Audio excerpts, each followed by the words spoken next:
This is LiveWell Talk on heart valve repair versus replacement. I'm Dustin Arnold, Chief Medical Officer at Unit Point Health, St. Luke's Hospital. Heart valve disease affects millions of people in the United States, yet treatment isn't one size fits all. When surgery becomes necessary, doctors may recommend repairing the valve or actually replacing it. In today's episode, Dr. Richard Kettelkamp, Medical Director of St. Luke's Heart Care Services, returns to the podcast to break down upon each, discuss how doctors make this decision with their patients, and what is the best approach. Dr. Kettelkamp, welcome back. Thanks for having me, Dr. Arnold. So, when we say repair versus replace, I know we'll get into the TAVR, which we've spoken before, etc. Sure. But take us through what is a mitral valve, not just mitral valve, but what is a repair? Sure. So, and you bring up a valid point. Not all valves can be repaired, Right. And so it actually happens that the mitral valve lends itself for repair in some cases, right? So, there are certain sort of disease states, so to speak, that lends itself for a repair. So, let's say a patient has one of the two leaflets of the mitral valve. It's made up of two little flaps of tissue. Let's say that valve flails, one of the leaflets goes past its normal stopping point. Oftentimes that can be surgically repaired. And so, and it's actually, there's a preference to do that, for reasons we can talk about. But the mitral valve tends to be that particular valve that is maybe lends itself for repair. Stenosis is another example. Narrowing. A narrowing of the valve. And oftentimes we can balloon that open and make it function basically back to normal. Because when it comes to the aortic valve, I've never, valvuloplasty and then replacement, right? Right. There's no definitive repair of the aortic valve. Aortic valve is replaced, and like you said, balloon valvuloplasty would be an option, but that's temporary. That's a temporary fix. Once in a while we'll do that in a patient who has severe aortic valve stenosis, who we have to get through a surgery. And I'll see this scenario in a patient, maybe they fall, they break their hip.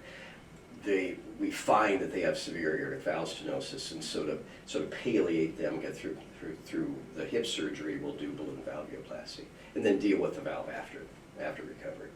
So let's talk about the mitral valve for this time. Sure. It's on the left side of the heart. Mitral valve prolapse, that was a rage during the 80s. Right.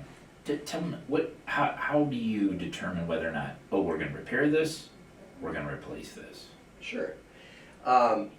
So there's different processes at play. So you could have a leaky valve, so they call that regurgitation. Mitral valve regurgitation is an example. You could have a valve that is stenotic, which means it doesn't open well. And in both of those situations, you could either look at repair or replacement. A lot of times repair would be, generally, if you can repair the valve, if structurally the valve is repairable, that's the preferred method. We're kind of regardless of the patient's age or other medical problems. If you can repair the valve, that tends to have a longer term longevity. If you repair a mitral valve regurgitation for a functional abnormality of the valve, arguably that'll stay repaired forever. Whereas a valve replacement will eventually wear out for one reason or another. So ideally, you could have your valve repaired. Now, there are times when a valve can't be repaired. It's just, it's thickened. It's what we call mycotic, where it's just the leaflets are no longer pliable. Right. And, we just need to put in a new one. Are you seeing an increased incidence of mitral valve pathology? It seems to be, yeah. Yeah. And a lot of that's driven by the onset of heart failure. So, people are surviving longer now that we are doing all these things to bring people back from a heart attack, and they live longer because of all these heart procedures we're doing. And then a person will eventually develop heart failure, so we're seeing a bigger incidence of that. And as the left ventricle in heart failure dilates and weakens, that actually pulls the leaflets apart of the mitral annulus, this ring that holds the valve leaflets together, kind of stretch, and then those leaflets pull apart, and then it becomes leaky. And so, in a person who has heart failure, a leaky mitral valve actually makes it harder to manage. And so we Right. see recurrent admissions for that. And if we can pull those leaflets together in a process called transcutaneous mitral valve repair, we can oftentimes stave off the heart failure, even make the heart pump stronger. Because the thought at one point was that rheumatic fever was associated with mitral valve disease. And with the advent of antibiotics, penicillin first used in Cedar Rapids is 1944, Yeah. that people would be treated for rheumatic fever and then subsequently we'd see less. Right. But that really hasn't turned out to be true. All the mitral disease that we blamed on rheumatic fever, which made sense, right, probably wasn't the case. That could be the case. I mean, I think you're right, or maybe we don't fully understand it, because you'll see this rheumatic valvular disease now, and it tends to be, you've got these thickened, calcified leaflets that affect both the mitral and the aortic valves. And when you see that combination, you start thinking, oh, this is a rheumatic disease. Right. And you're right, the process maybe wasn't Right. a untreated, strep throat or Yeah. something like that, but in fact it was, some other process Right. that we don't fully understand. Yeah. Some kind of inflammatory process of Yeah. some sort that has a long-term effect on the valve. And so rheumatic valvular disease, especially as it affects the mitral valve, often can be treated with balloon commissurotomy, which is a device that's placed inside the left ventricle, pulled back into the opening of the mitral valve and expanded to stretch the what we call the commissures of the mitral valve to open it up and make it less stenotic. And that is a rheumatic process. As rheumatic changes occur, the leaflets get thickened, and then a repair like that isn't an option. So take us through we've decided we're going to repair the valve. Let's start with that. How can that be done non-invasively? So there's different options. Well, without opening the chest. Without opening it's the still chest. invasive.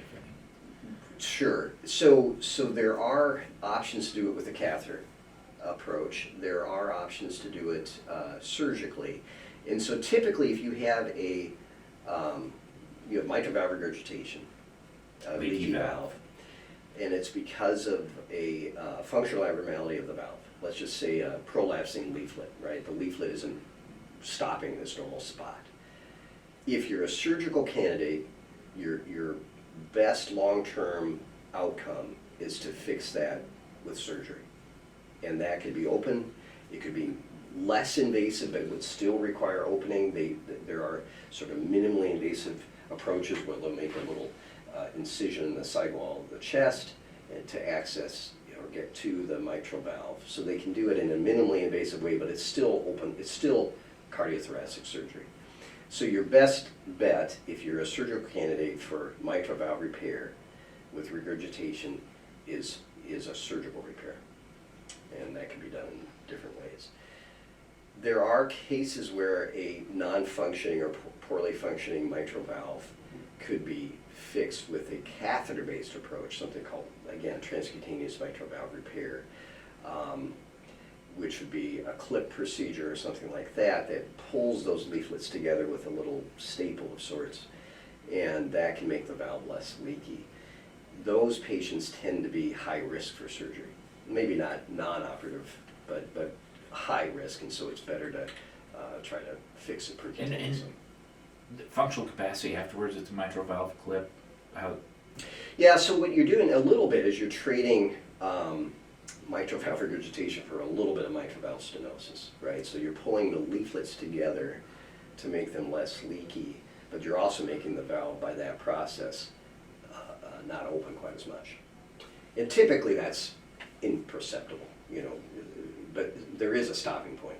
You really can't, in some cases the valve is too small to clip because it'll cause too much mitral valve stenosis, which is not opening. People do very well. Did a procedure yesterday, she's doing great. Her ejection fraction was low, around 15 to 20%. A dilated mitral annulus and then subsequent turbulent mitral valve regurgitation, multiple heart failure admissions. We put one clip, pulled those leaflets together. We dropped her regurgitation from severe down to trace, and we've already seen her left ventricle shrink and pump function improve and remodel. So, why this is? I don't know the answer to this question. I know that surprised you because you know everything. I know just about everything. Yeah. But so the mitral valve, when it's replaced, let's say mechanically, Mm-hmm. you know, the degree of anticoagulation is graver or more serious for that to be regulated than the aortic. Why is that? It's flow velocity. So, and heart pump function plays a role too, but the flow velocity through the mitral valve, and it's bigger as well, is low, right? So it's going from a low pressure chamber, the left atrium, to you're basically, when your left ventricle relaxes, it's sort of sucking blood through the left atrium into the left ventricle. That's how left ventricular filling occurs. And that flow velocity is quite slow. But when the heart squeezes, it's pushing blood out of the aorta at 1 meter per second. So it's very fast, high velocity flow. And if you have stenosis, it's going to be up to 4 meters per second or even higher. So the flow velocity is what keeps the aortic valve from becoming thrombogenic, basically. Okay, all right, that makes sense. Mostly. Yeah, you know, you always, someone has to be out there in anticoagulation for a day or two with an aortic mechanical valve. We don't worry about it. Don't worry about it, but Right. I know mitral, we take that seriously, and You have to bridge. I guess, yeah, I never really understood. I knew to do that, but I didn't really understand Same why, way. and that totally makes sense, full Yeah. velocity across there. Well, now I officially do know everything, now that Yeah. that question's been answered. Thank So- goodness. I'm glad I could So help. I think that's an important achievement today for the podcast. JAMA, 4 weeks ago, just the tricuspid regurgitation Sure. fixed catheter approach and followed those patients for a couple of years. It was very successful. Right. Triclip. Yeah. You bet. Have you done one of those? Haven't yet. We're going to embark on that this year. So Yeah. we're going to start. We have several patients. They do much better. You know, you'll see patients with dilated right ventricles. Right. and left No, right it was an atrium. impressive outcome Mhm. of what they looked at for all Yeah. those patients. It's huge. So, when we talk about heart valve replacement, Right. when do we go with mechanical, made of plastic and metal, Sure. versus bioprosthetic? Well, how does that decision made? Sure. Often patient age is a big player in that. So a mechanical valve made of plastic and metal, the big advantage to that is that it's going to last forever, arguably. With rare exception, it'll never wear out. The downside to a mechanical valve is that it's requires anticoagulation. Yeah. Got to be on blood thinners. So most people do fine. Yeah. But if you're on it for a lifetime, there'll be a problem at some point, right? The other downside to a mechanical valve, kind of depending on the position you're putting it in, right? You're putting it in the mitral position, you're putting it in the aortic position. You have to put it in with open heart surgery. There's no other way to get it in there. The bioprosthetic valve is tissue valves, right? Often made of beef or pork tissue. Maybe it's pericardial tissue. There's different types. So the big advantage to the bioprosthetic valves is that they don't require Coumadin. And in many cases, they don't require open heart surgery to put in, such in the case of TAVR. Now, in the mitral position, that there are opportunities to do that, and it's advancing technology, and I imagine in the next few years, we're going to see that a bioprosthetic valve can be placed in all comers in the mitral position. That'll come, it's a few years off, but there are circumstances now where we can do a valve in mitral position with a catheter-based approach. And that requires anticoagulation afterwards? No, and that's what I the thought. big advantage So to it'd be a like a bioprosthetic. TAVR, right? I mean, It'd be a TAVR valve, so- yeah. So bioprosthetic valve doesn't require anticoagulation. Right. And the downside, again, for a bioprosthetic tissue valve is that they don't last forever. Hopefully 10 years, and maybe 15. We're seeing pretty good longevity with the TAVR valves. They tend to have more longevity, at least in the aortic position, because they're bigger. What are those leaflets made of? Beef or pork. On the TAVR? Bovine for the Edwards valve, and it's porcine for the Medtronic. And how do they just, is one better than the other? The beef or pork? For longevity, I haven't seen that. Again, we've been doing this. Pork is the other white meat. That's right. Yeah. So there's some advantages there. It's probably better for your cholesterol. Yes. But we've been doing this since 2017. It's been almost, close to 10 years, and I almost have never seen failure on those TAVR valves, which is great. And, in the surgical valves, we saw failure 5-8 years, where the valve needs to be replaced. Now, that's not all comers. But I think part of that is because the valve is bigger. So bigger is better in this circumstance. And that's because a TAVR valve doesn't have a sewing ring.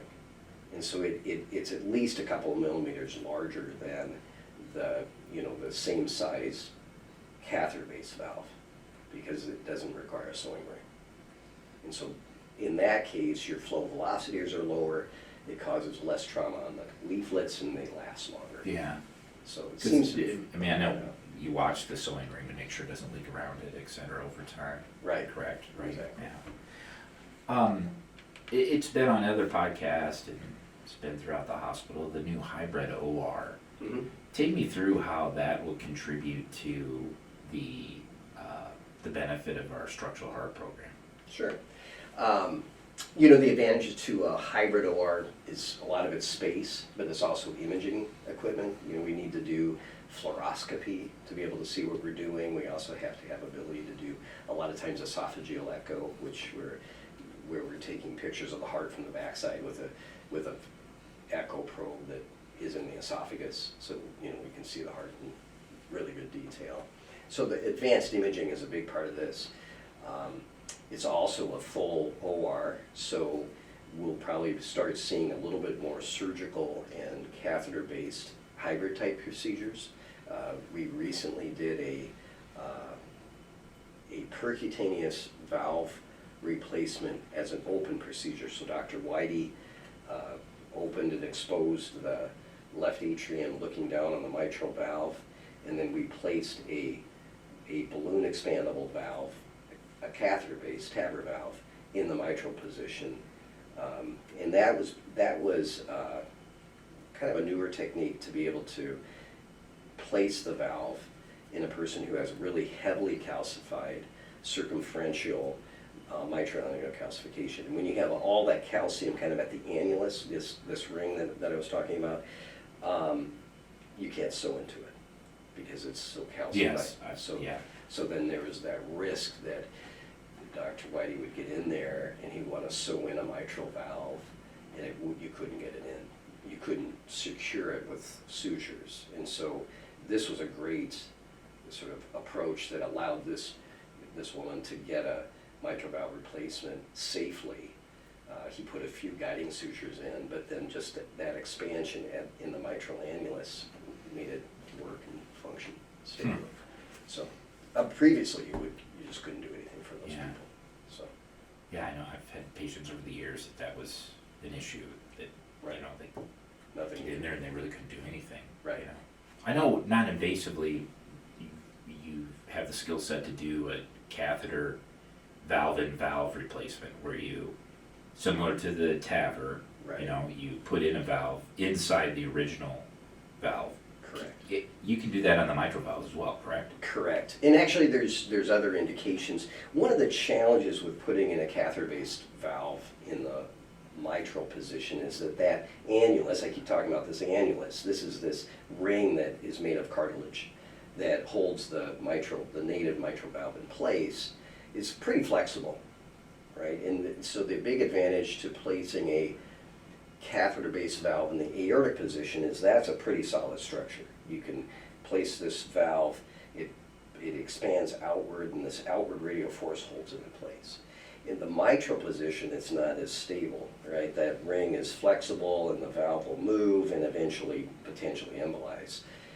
But there are circumstances and situations where you can put a catheter-based valve in the mitral position, and that would be a bioprosthetic surgically placed valve that's failing. So you could put that in, that's going to hold the new valve in place securely. The other situation is a previous repair that's not, continuing to be stable. And they'll often put a mitral annuloplasty ring in, which is a plastic ring that they sew in where the annulus is to cinch the valve up, the native valve up. And that ring provides enough support to put in a catheter-based valve.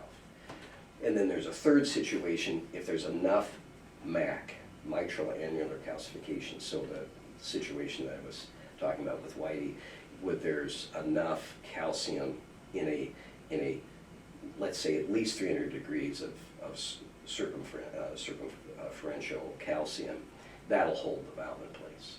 So valve and so MAC, it can actually be used to advantage. it can in this catheter-based approach. It has to be an almost fully circumferential though, because if you have, like in this poor lady's situation, she had about 240 degrees of heavily calcified mitral annulus, but no significant calcium in that sort of anterior aspect, and so the valve wasn't going to stay stable.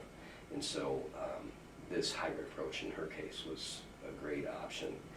But they call that valve and MAC, valve and ring, and valve and valve.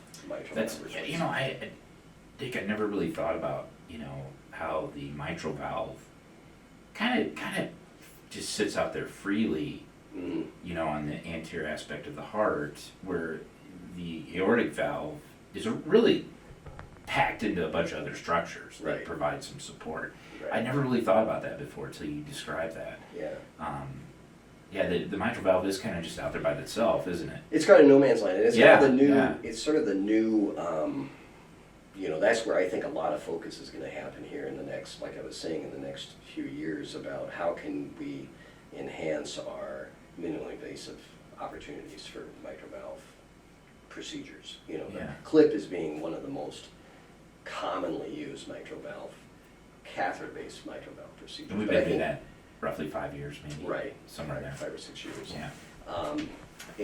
But I do anticipate here in the relatively near future that we'll probably be doing more catheter-based mitral valve replacement procedures. There's a relatively new device. It's called the Edwards M3 valve that it places a ring on the inside of the native mitral valve to provide some structure for the valve to be adhere to. But it also protects the anterior leaflet of the mitral valve from being pushed into the left ventricular outflow tract, because that's the biggest risk of a valve in mitral replacement, is that you'll push that fairly large anterior leaflet into what we call the left ventricular outflow tract, or the LVOT, and that causes obstruction, and then you have no outflow in systole out of the aortic valve, and that's fatal. So you have to address that anterior leaflet, and so either you have to tear it, or you have to somehow cauterize it so that you can open it up to be able to put that mitral valve in the place. And so this M3 device, which again hopefully will be on the market relatively soon, captures that anterior leaflet and creates a structure to put the valve in. So I imagine we'll be seeing this. Isn't that SAM or whatever, when the anterior leaflet moves? That's when you have a big, HOCM, hypertrophic obstructive cardiomyopathy, where your septum is big, and that can create obstruction to the left ventricular outflow tract. So it's the same process. You'll see this in, one of the causes of sudden cardiac death in young athletes is HOCM, hypertrophy. Absolutely. A little bit different story, but the same process, LVOT obstruction. While we're talking about valves, one last question. With the GLP-1s and weight loss, remember the phentermine? Fen. Right. And that there's all the concern about heart valve disease. Have we ever really seen that kind of present, where we have these patients presenting in their 60s and 70s with valves that may have been related to phentermine? I don't think that's really played out. Yeah, that's been my experience. And it was focused kind of on the pulmonic valve, which is interesting. That was the big thing, and it was kind of the in vogue. Yeah. It was like mitral valve prolapse in the 80s. This fin thing was really big in the early 2000s, and everybody was going after it. In fact, there were lawsuits. Oh yeah, it's a big deal. I don't think it's played out. We go off topic a little bit, but the GLP-1's a really interesting topic, and I don't want to circumvent your podcast, but there was a drug that came out probably 30 years ago that was a revolutionary drug that impacted cardiovascular risk more than any other drug on the market up to the time. That was a statin. So Lipitor came along, and all of a sudden it impacted cardiovascular risk. There has not been a drug until now that's had the same impact on cardiovascular risk until the GLP-1s came along. And that's because they do a multitude of effects to lower risk, and that's lowers cholesterol, lowers blood pressure, it lowers sugar metabolism, improves sugar metabolism, sleep apnea enhances that. Obviously, activity is important, but it also has an anti-inflammatory effect. Yeah, and actually, and maybe that's a good idea for a future podcast. In Europe, the effect on alcoholism. Oh, interesting. And the cravings for alcohol and nicotine go down significantly with the GLP-1s. Interesting. That there's trials going on now for smoking cessation. For alcoholism. Wow. To abate that. Very cool. Yeah, I didn't know that. Yeah, it's fascinating stuff. Yeah. And that's a good topic for a future podcast. There you go. Dr. Kettelkamp, thanks for joining me and sharing with our listeners about heart valve repair versus replacement. Once again, this is Dr. Richard Kettelkamp, Medical Director for St. Luke's Heart Care Services. To learn more, visit unitypoint.org/CRHeart. Thank you for listening to LiveWell Talk On. If you enjoyed this episode, don't forget to subscribe, and if you want to spread the word, please give us a 5-star review and tell your family, friends, neighbors, strangers about our podcast. We're available on Apple Podcasts, Spotify, Pandora, or wherever you get your podcast. Until next time, be well.